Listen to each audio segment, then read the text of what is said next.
You're listening to the podcast, Clean Comedy Chats with your host, Drew Davis. It's gonna be awesome and will change your life forever. You're welcome. You're welcome. Welcome back to the Clean Comedy Chat. I'm so glad you guys are here. Welcome to our conversation. This is the podcast where we interview different comedians who are in the Clean Comedy Collective, which is a virtual network across all the U.S. We have 200 comedians all across the United States, and each week we bring you a different one. It's an excuse for me to make a new friend, and it's also an excuse, hopefully, for you to find your new favorite comedian. What I always like to let people know about before we start the show and at the end of the show is if anything we do is remotely interesting to you, please check out the website, cleancomedycollective.com. You can see all the comedians from our network in your state or in any state. You can check out old episodes of the podcast. You can donate and join our Patreon where you get full, uncut interviews. If you're a comedian, you can apply to be part of the Clean Comedy Collective, and you can see what shows we have going on all across the country. So there's just a lot of great things. Today, I'm very excited to be joined with my friend Adam Minnick from Ohio. Adam, how are you doing today? Yeah, I'm good. How are you, Drew? Man, I am good. It's great. It's good to. I'm enjoying for our people listening who don't see. I'm enjoying your backdrop with the guitars. Do you play guitar? Are you a guitar guy? I do play guitar. Yeah. I play when I can. My 4-year-old usually tells me to quit playing. And my wife's like, it's not all about you. And I'm like, if we work together, it can be. It can be all about me. That has to be humbling having a 4-year-old being like, just stop. Dad, just you gotta stop. go. You gotta. I felt like I know what it's like to be a musician when you first start out. Everyone tells you to quit playing, so I'm getting that feeling. So yeah, there we go. I do. Yeah, I do like playing. It's fun. It's fun to play. So I enjoy it. Well, keep playing. Don't listen to your 4-year-old.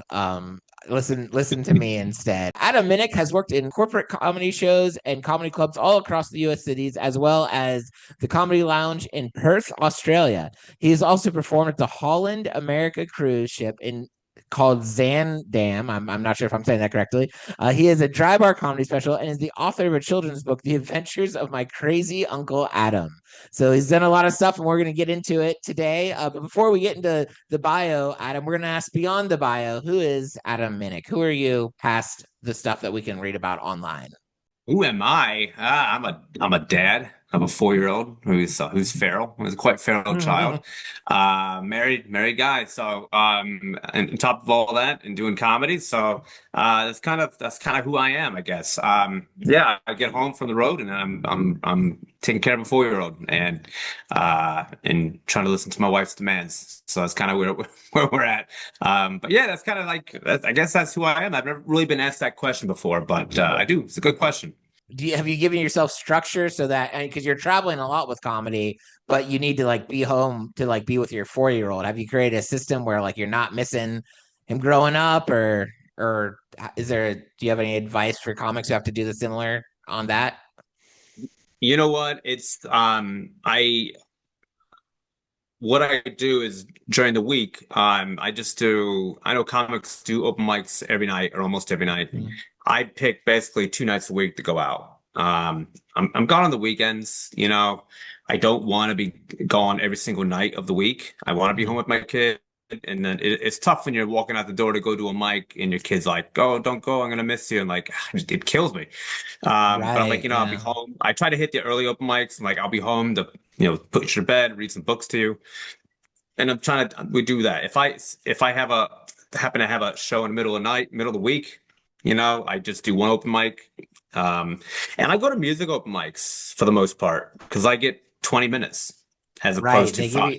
They give you longer time. And I mean, at least it feels like this here in Nashville, those music open mics tend to have bigger crowds. And they do. And there are people who are not. There are people who are there. I mean, because you know how comedy open mics are. There's pretty much just comics, and maybe some people who are there to listen to comedy.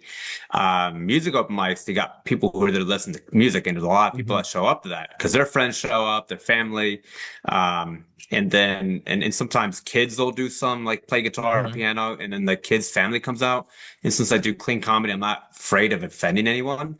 Absolutely. So I get 20 minutes. I get 20, sometimes 25 minutes. I once had 45 because there's no one behind me in the list. Yeah. So they just told me to keep going.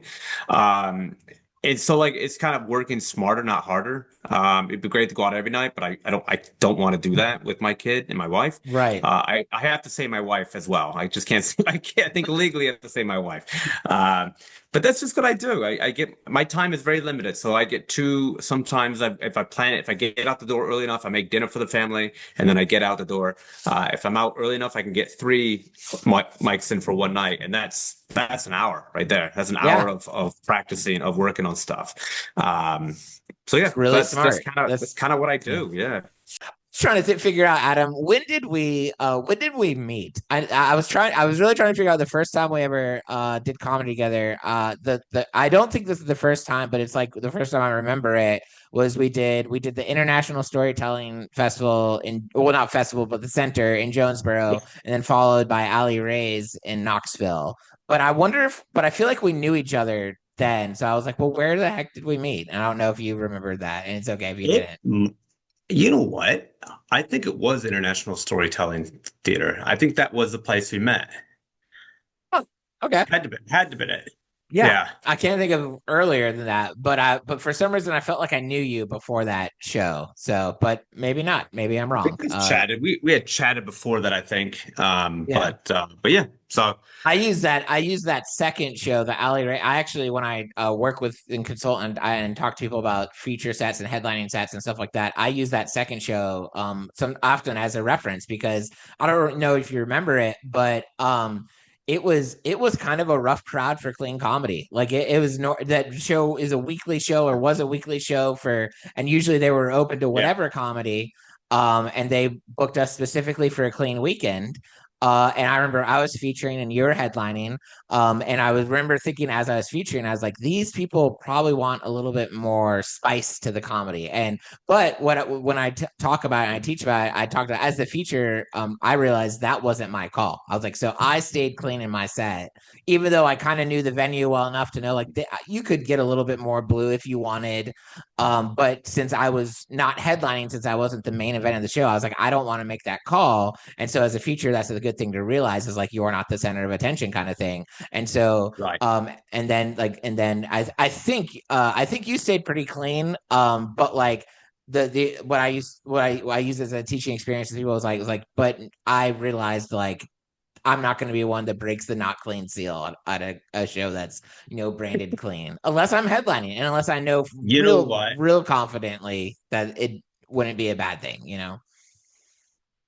And it's a good lesson in comedy that you're never gonna Mhm. have the perfect crowd. I've been booked at clubs that, they put on the website clean show. And it's the club in Chattanooga, that comedy club. Mhm. I can't think Yeah. of the name. The Comedy Catch in Chattanooga, right? Yeah. Yep. So the manager, the manager reached out to me. She's like, "Do you want us to put clean comedy, clean show on the website?" I'm like, "Yeah, that'd be great because that's what people will know. Mhm. Like that's what they're getting." And they came in Friday, and it was, I think, beginning of summer, so it wasn't even. It was on Father's Day. That's remember, Mhm. and what Friday night was not a good show because, and I had asked the crowd, "Do you guys want dirty or clean?" And they go dirty. I'm like, okay. But then in this show it was a tough show, and the manager happened to watch that show. Mhm. And then Saturday was a great crowd because they Mhm. bought tickets for the clean. They went to the website, saw it was a clean show, and it was a great show. And unfortunately, she wasn't there for that show. Mhm. So yeah, but it's like you have to just you do your time. You do your time. Mhm. To me, I don't really change my act because I've promoted myself as a clean comic, cleanish. Sometimes Yeah. I'll dip in a little bit with more of the adult humor, which I like to do. It kind of throws people off guard, and they seem to like that. But if I'm promoting as a clean comic, I'm going to do a clean show. And if the crowd Absolutely. came in for dirty, well, they didn't look at the website. They didn't do the research.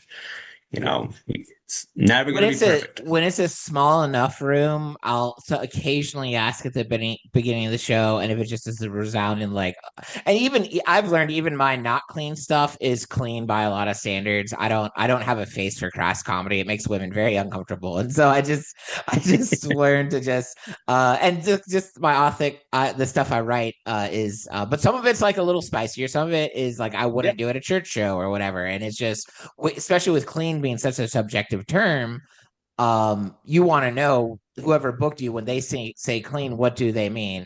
And some people, it's going to be a little bit more buttoned up than other people, even in your brain, it's like, well, this is clean, because we as comedians, we really do know what not clean is. We've seen it at the open mics, we've seen it at the shows, we've seen when someone says, oh, just do whatever you want, what doors they're opening, right? But let's talk about comedy clubs here. So you're in your bio and on your website, it talks a lot about the different clubs you've worked at. I know I've heard and seen you online performing a lot of different clubs. And so this may be like an open-ended question, but I'd love to hear kind of like the process for like how, as a comedian, you get booked with comedy clubs. And then like maybe just, what if someone's wanting to, go the club route, what kind of things can they expect? I know we were talking about a show earlier. I don't know if you want to share more about that, or just, I'm kind of giving you a topic and be like, hey, go for it, So. No worries.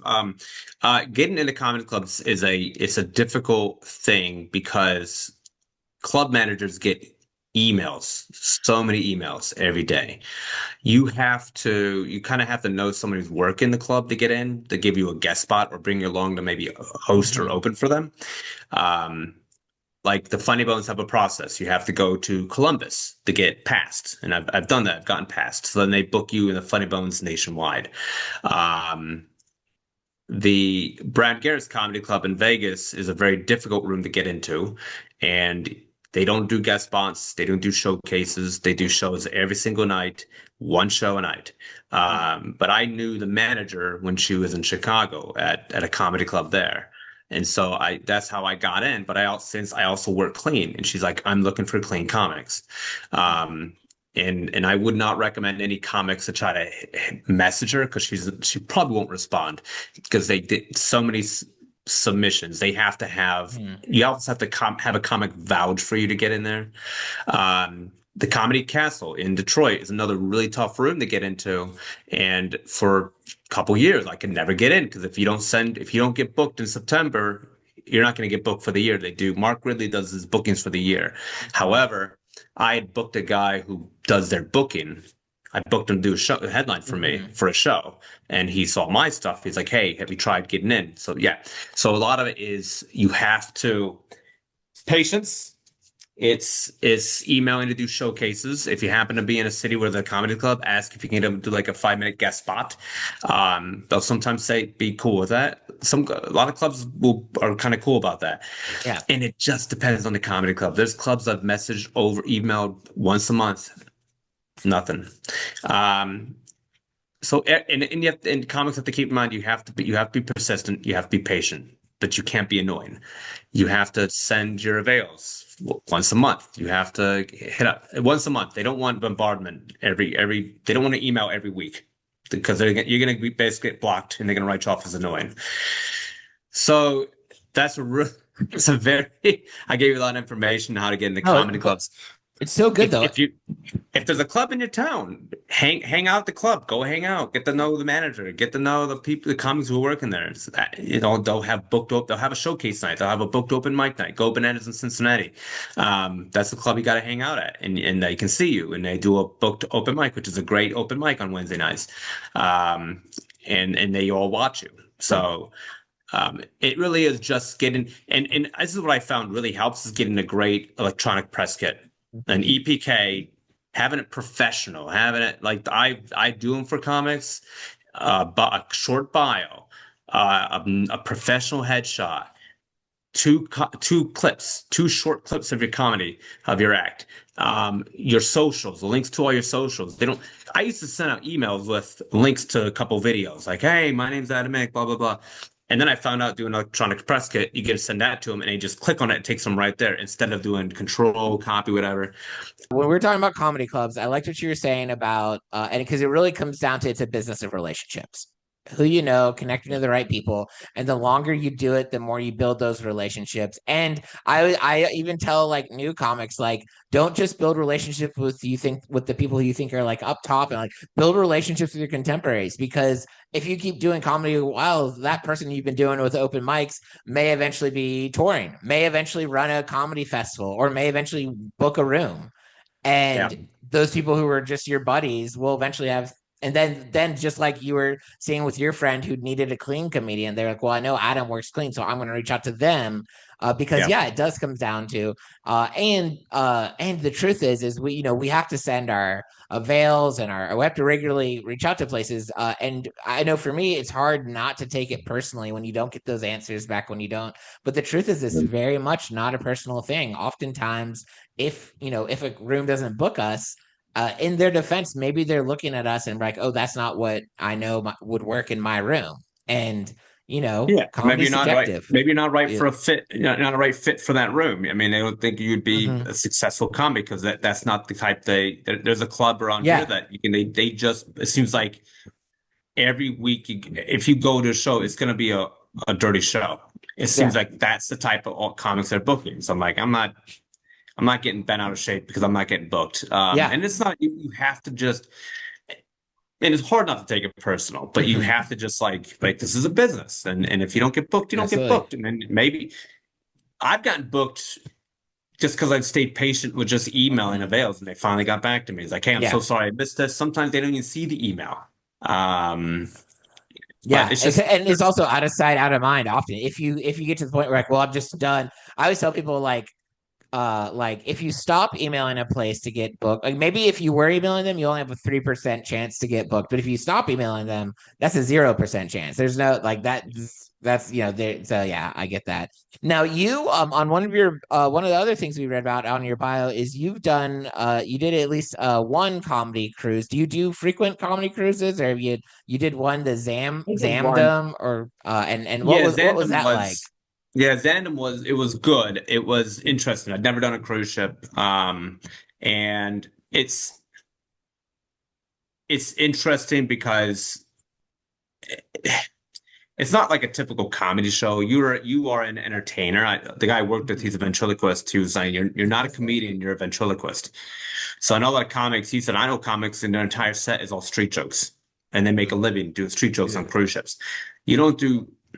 You should, as a comic, you shouldn't be doing street jokes in a comedy club. You have to be doing your own stuff. But in cruise ships, they don't care. They just want to laugh. The money, you always say the money's great, and it is. Holland, America, they have to be completely clean shows. A lot of cruise ships do a clean and a dirty. You have to do all clean. It's got to be squeaky clean. So it's interesting because you're doing these shows and you see the people all the time. And I had 2 or 3 guys that keep stopping me, telling me these dirty jokes, and I was on for 10 days. It was a lot of time to be away from family. I will do another one, and I'm sure I'll do another one. If I didn't get a contract to do another one, I'm okay with that because it is a lot of time away. You're on a ship, and it's a cool way to see places. You're getting paid, you're traveling, you get to eat great food. You're on a cruise ship. So I'll do it again. But if I don't do another one, I'm okay with that. You'll be good. I have not yet done a cruise ship, but I want to at least do one. I've heard like mixed reviews, but anytime people talk about the things that they don't love about the cruise ship gigs, I'm like, that sounds fantastic. They're just like, yeah, you're just around people all the time. You're just always having to perform, and it's like every day. And I'm like, okay, sounds good. Feel that way. I felt like, they were the people were very nice and very complimentary of my set. And I was like, great. The cruise director, entertainment director told me to let you know, like, put that in your review of how I did, what you liked. And they're very friendly. And a lot of times I'll sit at a table, have brunch, have breakfast, lunch, or dinner. And people will look at me and wave, and I'd wave back and just keep eating. They don't really bother me. A couple of times they'll walk up, like, "Hey, we really enjoyed your show," and then they just go on the way because they're on vacation. They want to go do their own thing. Yeah, they have plenty of other things going on. They're on vacation. Yeah, absolutely. And then also, I didn't know this about you, but you published a book, "The Adventures of My Crazy Uncle Adam." Tell me about that. It's a children's book. I had no idea this was news to me. So. Yeah, this kid's book, and I self-published it because just trying to go through a publisher and like the companies like Penguin and all those, you have to get an agent, and just getting that's difficult. I would recommend anyone who wants to do it. But this is what you're gonna get after you publish it. You're gonna get you're gonna get harassed by these scams that want you to pay $2,000 to get the books printed and made out, and they'll come up with some lie. I keep getting lies like, bookstores in Toronto love your book. I'm like, oh, really? What's it called? And they go, low pay and disrespect. And I go, I'm thinking that's my dry bar comedy special name, not my book. And so I just play along with them, and then they just blah blah blah. Oh, by the way, I've been wasting your time. This is a complete. I'm not even interested in your scam. But they just call and they email. One lady, this is a new one that she emailed me, said that she's an agent and she's looking to turn my book into a movie, and they would like me to send my manuscript to them. And I'm like, these people, they're also very persistent, but there's enough people out there desperate to get a book published. They'll pay the money, and it happens. Yeah. People pay them when they say, "Hey, we want to publish a book and contract." Okay, this is what you do: you send me a contract, and you send me a check as the money to pay ahead for for the deal. And they go, "Oh, well, we don't do that. You gotta send us." I'm like, it's very annoying. I'll say that right now. So if you ever publish a book and you can do them, you got to find a printing company, find a good deal, get it done, sell it. Just do something. I just want to do it because I've always wanted to do it. Yeah. Check it off the list. I would do it. I probably would do it again. Probably not kids' book again, something else for fun. Yeah. But yeah, it's the constant harassment from these scams that and agencies aren't. Yeah, they're not going to want you to send them money. Any legit agency is not going to have you send them money. Yeah.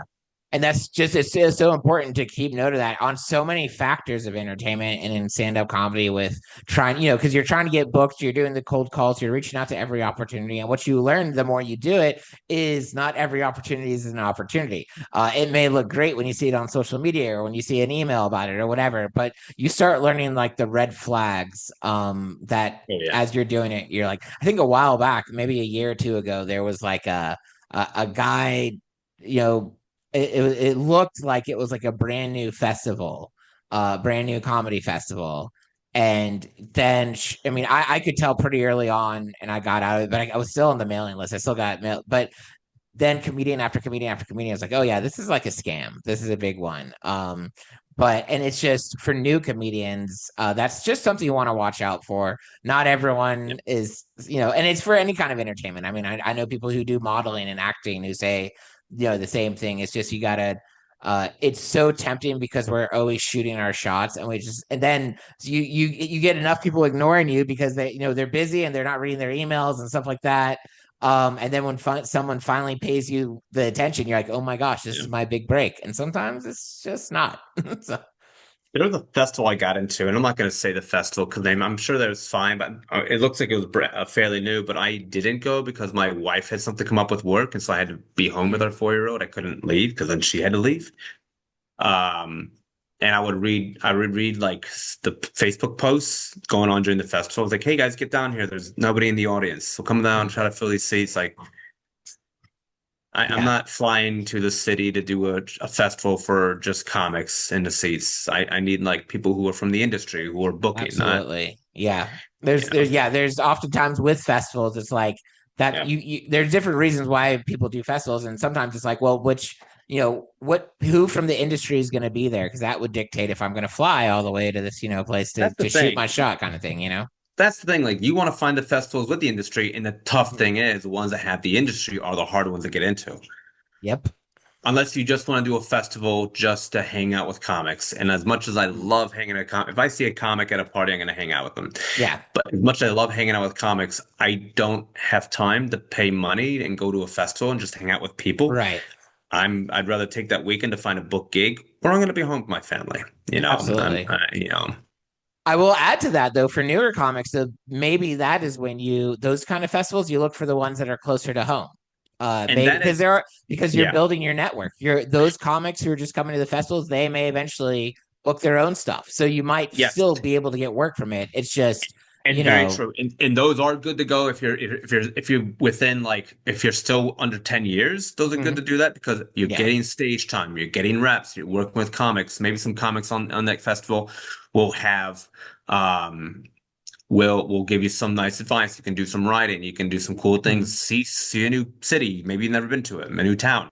And it's good to get those stage reps, and it's so important to do that. I'm at this point in my career where I just need to get into festivals that get me into clubs or theaters, Again, practice Yeah. is practice. Any stage time to me is valuable. That's why I do open mics at music, because I need stage time no matter where it is so valuable. Whether it's a good show or a garbage show, like I bomb, if I bomb, whatever, it's still valuable.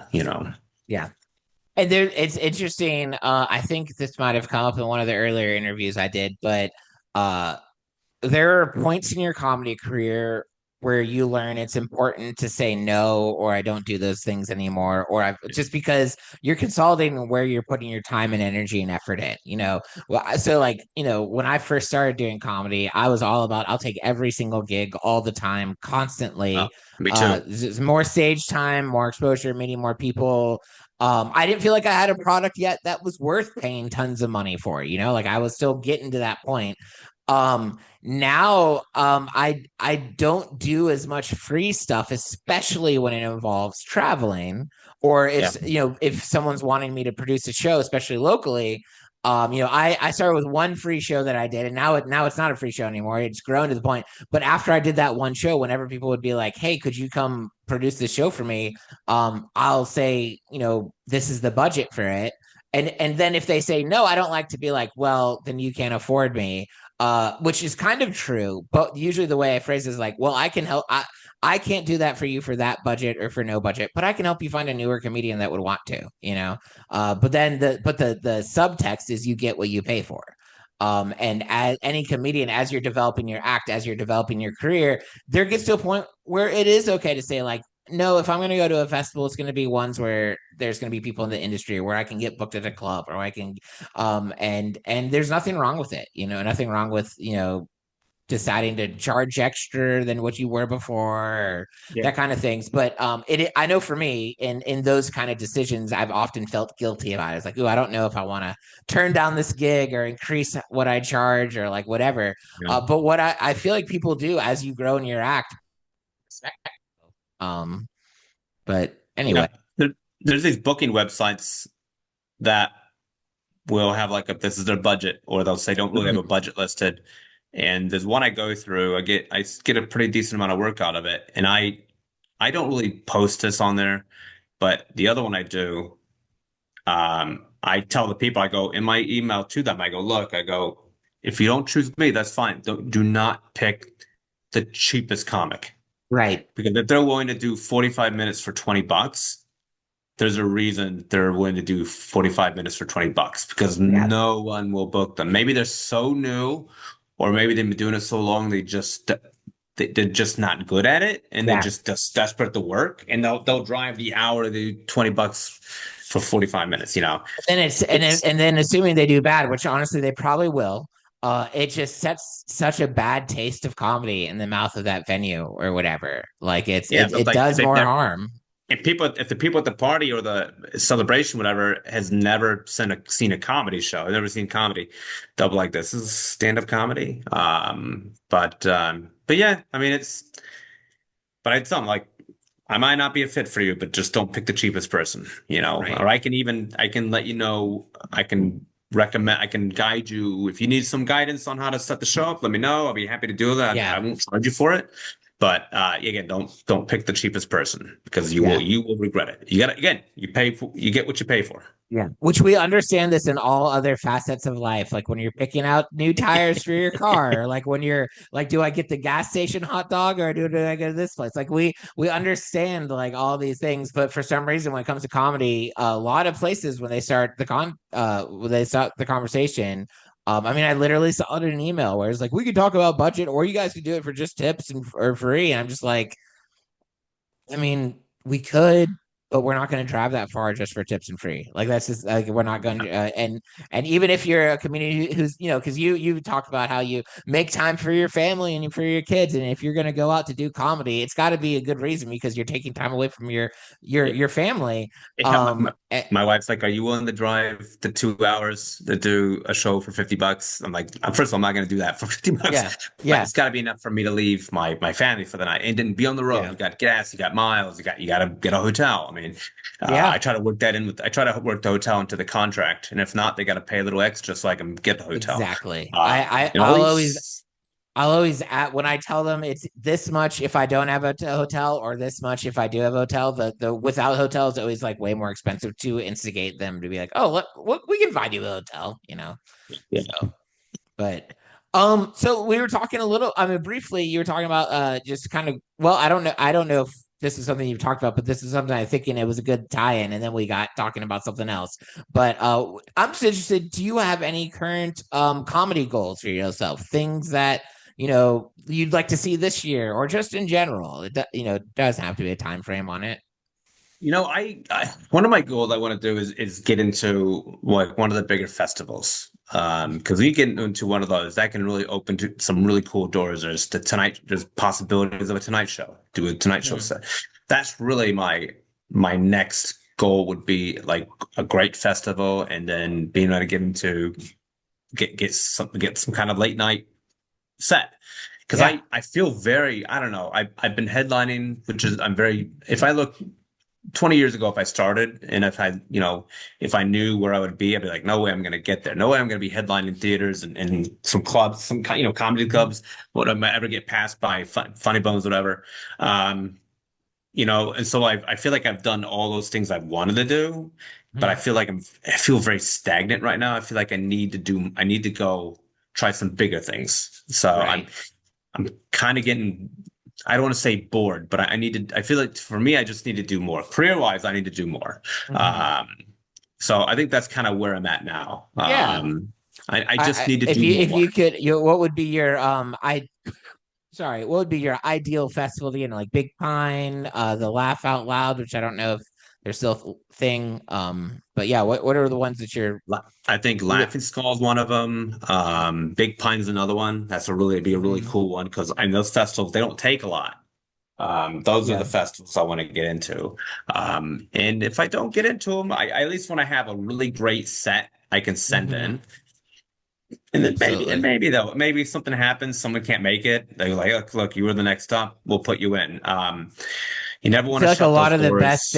I feel like a lot of the best things I've ever had in my comedy career, I wasn't the first pick and I wasn't the second pick, but things fell through, and then they got to their third pick, and they're like, Drew, come on, and then you do a great set, and you're like, man, we should have had you in the top list. I just need to know that, like, I just knew that I need to know that I tried. I did. I gave it a shot. I think it'll happen. I just have to have a nice solid 5-minute set. And getting it now is hard because when you're headlining or featuring, like it is hard to get those 5 minutes. I'm kind of trying to build my set around a 5-minute set, Yeah. And I don't mind. I like hosting, so hosting's a perfect spot to get that tape, because you have 10, 15 minutes where you can easily do that 5 minute. It is interesting with those different time frames. I've learned the importance of it's a different game doing like a 45-minute set than doing a tight 5, right? Like it's almost like you're playing a different instrument or a different version of the instrument. I mean, we saw earlier in your other room you had different guitars. How you played an acoustic guitar is different than how you played an electric guitar. I hosted at a show last night. And I went into it with a completely different mentality than if I was headlining the show or if I was featuring it. I've just learned like I have like my host mode and then I have my feature mode and my headliner mode or just my guest spot mode, which often I give myself more leniency when I'm doing like if it's a showcase or if I'm just doing like a short 10 to 15 minute, like I'll throw in some stuff in the middle that's like maybe mid, like maybe we're working on it, and if they're paying. If I'm headlining and they're paying good money, I don't feel as comfortable doing brand new stuff. It's like they pay tickets. I want to, You gotta do it. You gotta do these stuff. Here's my theory, and I always do this now. Like I always do new material. Like if I'm doing a feature set, yes, Sebastian. I am very sorry. Okay, thank you. My son told me I got vinegar on his dinosaur. Dare you? Next question: how do you live with yourself? I'm sorry. Go ahead. I don't know. I don't know how I do. I don't know how anyone lives with me, Drew. But like as I say, when you're doing a feature set, I'm doing 2 new jokes. If I'm doing a headliner set, I'm doing 3 new jokes. And if I'm doing a hosting set, I'll do 1 or 2 new jokes. My theory is like if you are doing a show and a captive audience, that is the best time to try a new joke. I'll even tell the audience, hey, mind if I try a new joke? And they're like, yeah, they're actually seem more Yeah. excited over that than the stuff I've been doing because to them, a brand new joke is such a cool thing for them because they're the Yeah, first that's ones a to good hear point. it. Yeah, So that's a good point. So I saw people who open for me or people who are hosting, I go, are you doing a new joke tonight? No, I'm like, do a new joke tonight. Work something you're working on, just get it out there. just Just get throw it out the there. premise out and see if it works. You know, Yeah. you got to That's grow I that mean set. that's how we grow. That's how otherwise you're doing the same 10, 15 minutes for the rest of your life or whatever. So yeah, that makes sense. I am better at being okay experimenting. I used to be very much like this is my set list, this is what I'm gonna do. I've learned to be a little bit more. I feel like I'm better at being more organic in the moment with the crowd. Especially in Yeah. the longer routines. Like I don't set. I know all my stuff, and we're gonna start here, and we're gonna see where it goes, kind of thing. Yeah. But okay, cool. That was helpful. And then just the other question I had for you, comedy related. We'll zoom out from comedy from a little bit in a bit, but um what is, how did I phrase it? Easy phrasing. What is your favorite thing about being a comedian?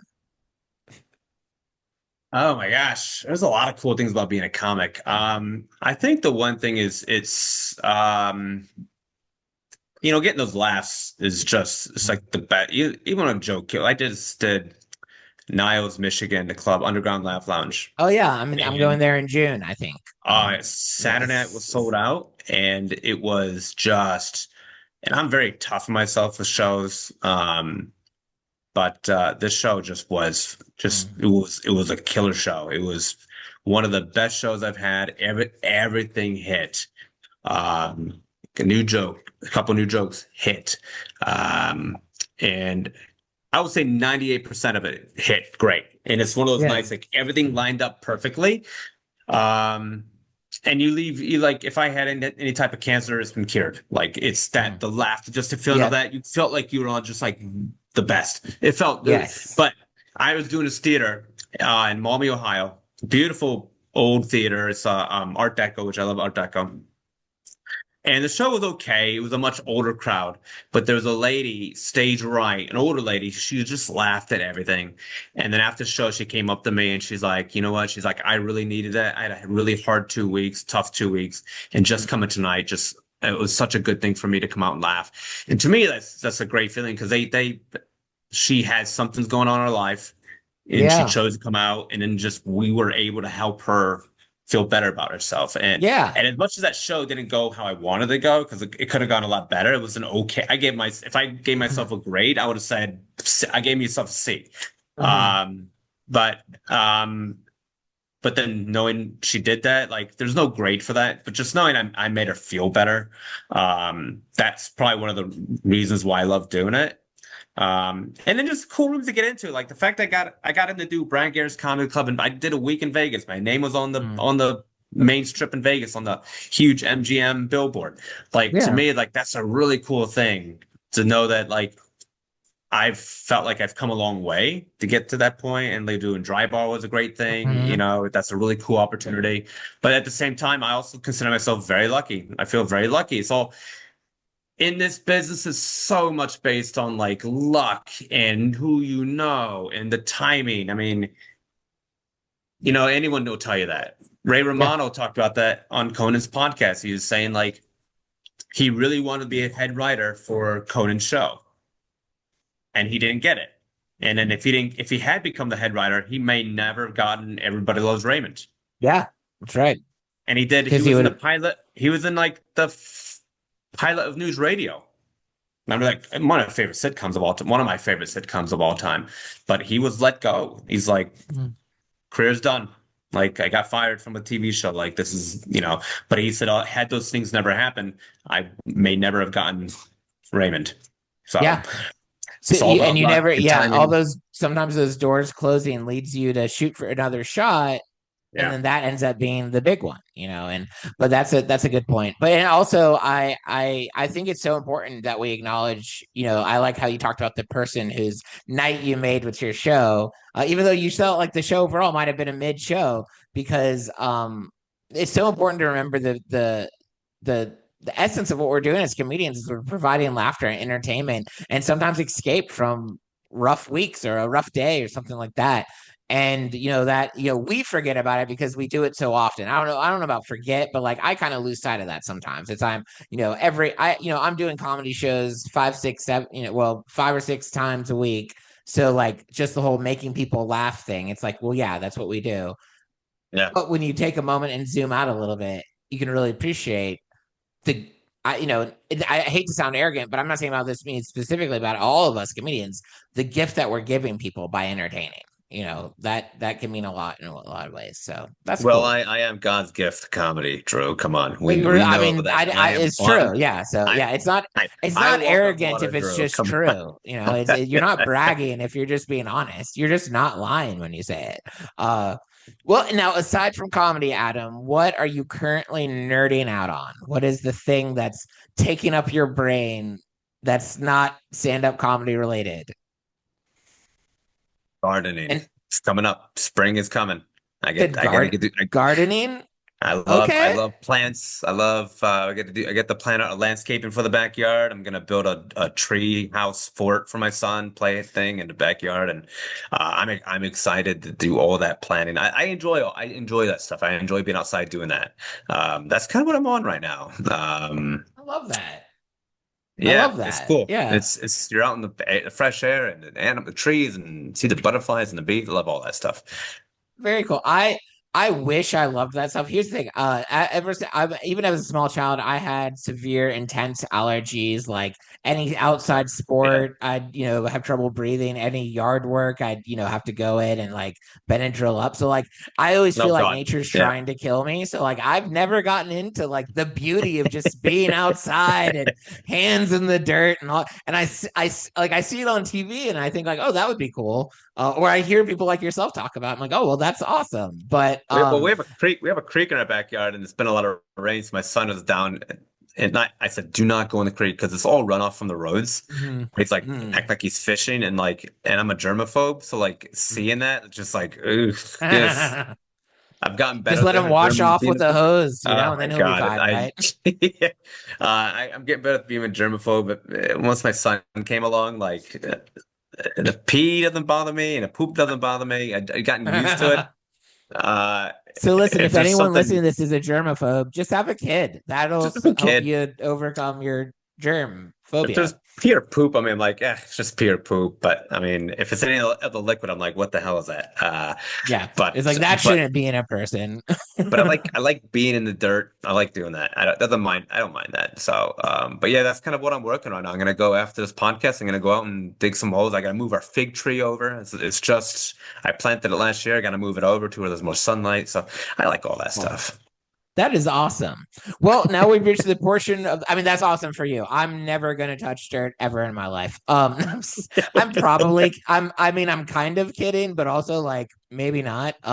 Anyway, we're at the portion of the show where we're going to ask you some audience questions. Here's the way it works, folks. You might know this, and you can send us in questions at any point. You can, message Instagram or Facebook or Threads, any of the Clean Comedy Collective or my own things because we frequently ask a comedian questions. You can, whatever you're listening to this right now, there's an option where you can send us a message. So if you're like, I'd love for a comedian to answer this random question, just send it in and we will add it to our list.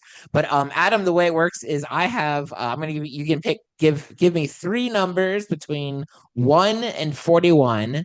And that is going to dictate which random questions I'm going to ask you. So Okay. whenever you're ready, 1 through 41. What do we got? Let's do number 7. Number 7. All right. This is a random question. So this comes on Threads from a fellow Nashville comedian, Ethan Johnson. And it simply says, how does British comedy make you feel? British comedy I like it because I feel like you can you can make fun of yourself more than you Mhm. can here. It's they enjoy. Part of my childhood grew up in Australia, so like I understood British humor. I think you can I feel like you can joke more about yourself than what you can do here. I did the shows I did in Australia. I did jokes, and the audience played well with it. But then I do a joke here where when my wife was pregnant, she had cravings, and most women crave like chocolate or cookies or ice cream. My wife craved other men. And so, I and like so, like that. here, people have grown that like they'll go, oh, like want to feel bad for me, like, but you do it overseas, and they find that funny. So I Yeah. appreciate the humor more because you can be more honest. I feel like you have more liberty to do what you want in with the English humor. And I grew up watching Monty Python and uh comedies like that. So Mr. Yeah. Bean is another one. It's Yeah. good. It's a classic. Oh, good question. I like that question. That was a fun question. Okay, another number 1 through 41, but not 7. 30. 30. Let's see what we got on 30. This is from Craig Erwin, who's a comedian in Louisville. And he also booked some shows and just a cool guy. His question is why this one's like a meta thinking about why do some comics think they did well when the audience barely laughs? We've all seen this before where you were in the room, you saw it, no laughs, it felt awkward, but then the comic gets off the stage is like, I've never killed more than I just did. I felt pretty good about that set. Think it's denial. I think it's knowing you thought you did, hoped you did better than what you did because none of us like the bomb. It happens. We all still have bad shows. And most times I'm gonna blame myself.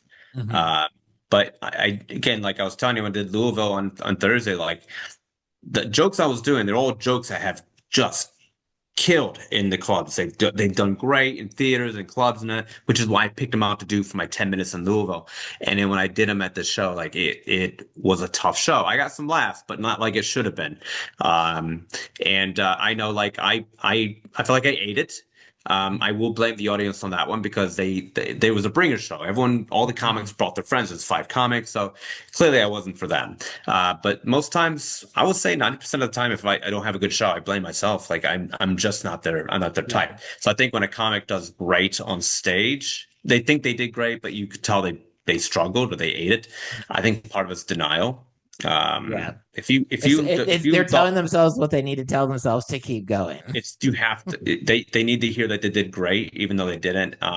It's just kind of thing, yeah, you don't want to hear that you never want to know you did poorly, but in all reality, like you didn't have a good show, and it's okay to not have a good show. You just tomorrow's another day, get up, do another show, do better.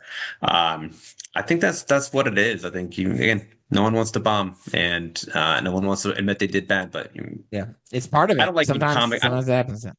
I've overheard, I've eavesdropped on some comics telling new comics like, "Oh, I've never bombed." Like you've bombed. You just don't want it. You don't want to be on. And it's not. It's not good advice because when you do that, then if this comic bombs, they think, "Well, I shouldn't be doing comedy." No, everyone bombs. Yeah. Very rarely do you do great the first time you get up. Right. But I've seen it. I've seen comics do great the first time they get up, but then they do that same set over and over, and then they struggle. Yeah. So it could be. I had that. That was part of my experience. Was the very first open mic I ever did. In hindsight, I did pretty good for a first time on stage, but I had no expectations. I didn't know what to be nervous about. I just went up there and had a good time. And I feel like I'm not exaggerating when I say, but then I probably bombed for about a year or two.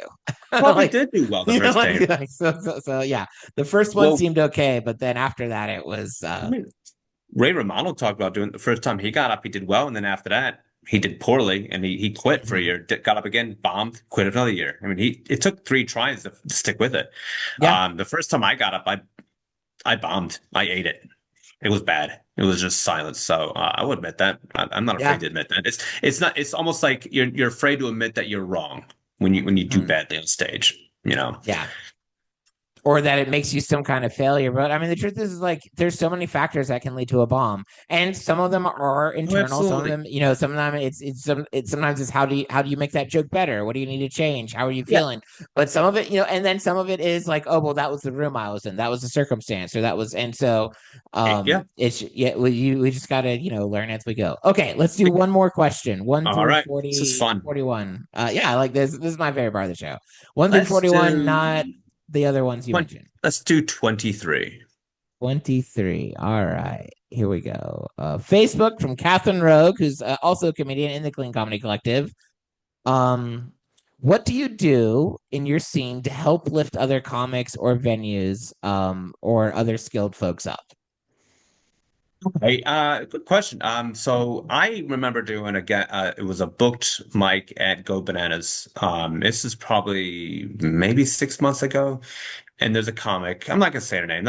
I like her. I think she's funny, but she's still fairly new. Is like a few years in. Mhm. Um, but at the end of the night and the show's over, the lights are on, everyone's getting up, leaving. I could see her. She was beating herself up. In her mind, she's beating herself up, as we all do when we don't do well, especially when you're new. You're really hard on yourself when you're doing new, when you're fairly new at it. And I'm like, look, I go, what are you disappointed? She's like, yeah. She's like, I didn't do well at all. I really bombed up there. I go, I've been doing this over 20 years. I pretty much bombed up there. I mean, the guy who did well, all his friends came. The place was packed with his family and friends because it's his first time getting up. I go, your stuff is funny. I've seen your stuff. It's funny. You gotta give yourself a break. When you have a show like this, it could be anything. The fact that they might have wanted clean, you did dirty, or you did clean and they wanted dirty. It could be anything. Um, and it's just one of those things like you have to be easy on yourself. And I always tell this to a lot of comics who start out. I go, look, back in the day, if I had a great show, I'd be on cloud nine. I got really dark in here. I know. I was like, it looks like we have you on a documentary where we're hiding who I who saw him murder. I wasn't part of the Epstein files. That's part of being in his bedroom. So I what told a lot happened? of Like, did the sun go down or did the light turn off or did you lose power? Like, we moved to this house like a year ago. Maybe it's still haunted. I don't know. maybe. Yeah, it got real dark. Jeez. I wasn't gonna I wasn't you were I wasn't gonna let you keep going. I Oh was my like, gosh. most of our people are listeners. But for the 3 or 4 of them watching YouTube, they're gonna be like, what happened? Here we go. Here's our bedroom. But no, I tell a lot of comics, I go, back when I had a great show, I'd be on cloud nine, and when I had a bad show, I'd beat myself up over it. And you have to realize, like, okay, if you have a bad show, the next day, there's another day, and when you wake up, the sun's gonna shine. You're gonna have another show coming up. So there's so many things. You have to just, if you have a great show, be happy with it. If you have a bad, man, this house sucks. I don't understand. You are right, though. I mean, and I feel like the best thing you can do if you're able to after a bomb or a bad show is to, as soon as possible, get back on the horse, go do another show. One of my biggest bombs ever. I felt terrible afterwards. It was awkward. It was a middle school conference, youth conference. I was performing. I was supposed to do 45 minutes. And long story short, nowadays I would have handled I would have picked different jokes. I wouldn't have done because you with church clean, there's some things you don't even do that are like regular clean. I didn't have that knowledge yet, so I probably did jokes that I shouldn't do. But they also mistook them, and they didn't even like listen. I mean, like the people that booked me misheard the jokes. They also didn't screen me beforehand. So I was supposed to do 45. They cut me off at 15. And then called me the next day and said I was racist, sexist, and homophobic. I was feeling really bad and really guilty and then like I was telling that to one of the comedians. They're like, "Great, do you want to come do my show tonight?" I'm like, and I didn't want to say no. But in hindsight, that was the best thing because I put me in front of a new audience. I got up, I did it again, and so now I always tell comedians like if they want to quit comedy, wait till after you don't quit after you bomb. Like quit on a high note. Wait till see if you still want to quit after you do well at a show. Yeah, I mean, you have to take the highs and the lows, and then if you have a great show, be happy with it. If you have a bad show, you can be disappointed and bummed about it, but don't let that consume you. Don't beat yourself up. Because I told this comic, I go, this what we do is hard enough as it is. I mean, and then to make it worse is laying like just beating yourself up. Like just you have another show, you'll do better. Again, this crowd was not for you. This crowd is not for me. And I mean, I've been doing this over 20 years. I've done a lot of rooms. I've worked a lot of rooms. It's it's not you this time. It's the Yeah. crowd. And I think I'm probably going to misquote this, but I am going to misquote it. But George Carlin says something like, "If the jokes work, if they've worked over and over, um, but then you do a show where the crowd doesn't like it, it's not you, it's them. Like it's the crowd."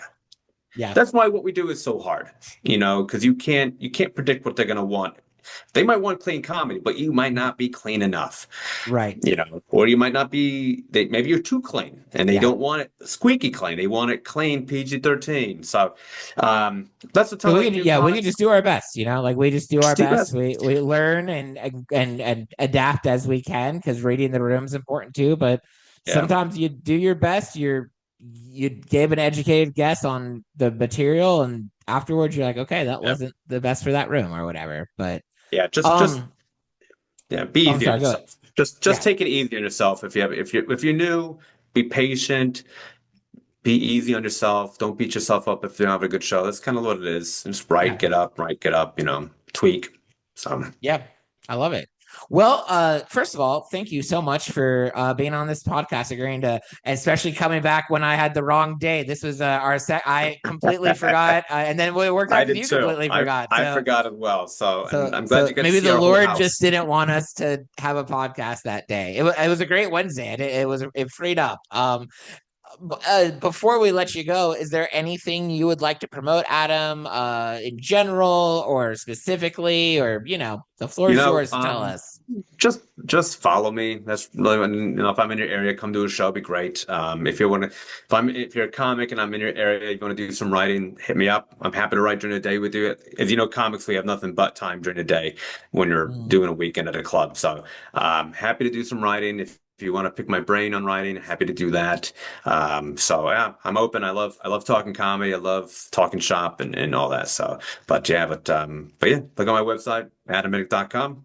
Check out where I'm Yeah. going to be. So And if you guys, whatever you're listening this onto, you can look at the episode notes, the description, and you can just click the link and you'll be able to go to Adam's site, his Instagram, and be able to follow him and keep up with him. And then I always say this at the end of every episode, but feel free to check us out, the Clean Comedy Collective. We have a website. That's where you can see our earlier episodes. That's where you can see all the comedians who are part of the Clean Comedy Collective. You can see what shows we have going on this month. We kind of have mostly in Tennessee and Texas, but we have stuff all over the place. Whenever a Clean Comedy Collective comedians have shows that they want to connect us with, they just post it and we put it on our website. You can donate, you can join our Patreon, you can hear our longer episode, which will probably it'll probably include a special guest appearance from Adam's son, this one with dinosaurs. So if those are like, if you're listening to the regular one, you don't get to hear the dinosaur, but hey, sorry. it's in the Patreon, so sign up for that. Lastly, if you're a comedian and you're interested in being part of the Clean Comedy Collective, there is a submission form. That's something you can fill out on our website, cleancomedycollective.com.